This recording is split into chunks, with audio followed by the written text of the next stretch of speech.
Assalamualaikum warahmatullahi wabarakatuh.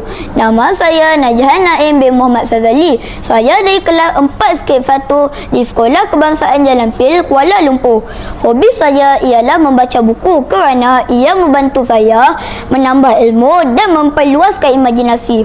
Hari ini saya ingin berkongsi tentang sebuah buku yang sangat menarik berjudul Kisah Hidup Abu Bakar, Sahabat Sejati Nabi Sehidup Semati. Buku ini ditulis oleh M.K. Riza dan Azani Fitri. Dua penulis ini telah berjaya menyusun fakta sejarah Islam dengan cara yang menarik dan mudah difahami. Buku ini mengandungi 116 muka surat, merupakan bacaan yang tidak terlalu panjang tetapi padat dengan ilmu yang sangat bermanfaat. Mengapa buku ini penting? Sebagai umat Islam, kita sering mendengar nama Abu Bakar As-Siddiq dalam pelbagai kisah sejarah Islam. Namun, sejauh mana kita benar-benar mengenali beliau? Buku ini memberikan kita peluang untuk mengenali dengan lebih dekat kepribadian, pengorbanan dan peranan besar beliau dalam Islam. Adakah anda mengenali Abu Bakar As-Siddiq? Mari saya ceritakan sedikit tentang beliau. Nama sebenar beliau ialah Abdullah bin Abi Quhafah. Beliau berasal dari keturunan Quraisy dan terkenal sebagai seorang yang jujur serta berakhlak tinggi sejak zaman mudanya lagi. Bahkan sebelum Islam datang, beliau sudah dikenali sebagai seorang yang amanah dalam perniagaan dan dihormati oleh kaumnya.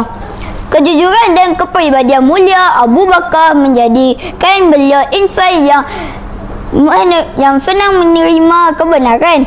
Maka tidak mengherankan apabila beliau menjadi lelaki dewasa pertama beriman kepada Rasulullah SAW tanpa sebarang keraguan. Buku ini juga mengupas tentang peranan Abu Bakar sebagai khalifah pertama selepas kewafatan Rasulullah SAW. Peristiwa kewafatan baginda adalah satu detik yang sangat menyedihkan bagi umat Islam. Ketika para sahabat berada dalam keadaan keliru dan sedih, Abu Bakar tampil memberikan satu ucapan yang sangat berkesan. Barang siapa yang menyembah Muhammad, maka sesungguhnya Muhammad telah wafat. Tetapi barang siapa yang menyembah Allah, maka sesungguhnya Allah Maha Hidup dan tidak akan mati. Ucapan ini mengingatkan umat Islam bahawa walaupun Rasulullah SAW telah tiada, agama Islam tetap perlu diteruskan dan dipertahankan.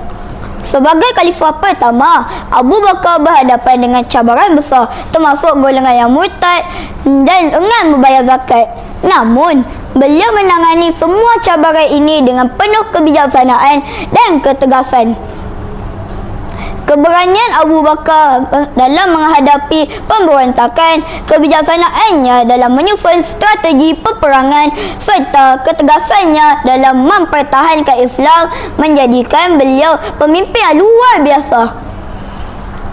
Secara keseluruhannya, buku ini adalah sebuah buku yang sangat berharga. Ia bukan sahaja memperkenalkan kita semua untuk seorang sahabat Rasulullah SAW yang paling hebat, tetapi juga memberi inspirasi kepada kita semua untuk mencontohi kepribadian dan perjuangan beliau. Saya amat mengesyorkan buku ini kepada semua, terutama kepada mereka yang ingin mengenali lebih mendalam tentang tokoh-tokoh hebat dalam Islam, dalam sejarah Islam. Sekian sahaja bicara buku saya pada hari ini. Semoga perkongsian ini memberi manfaat kepada kita semua. Terima kasih.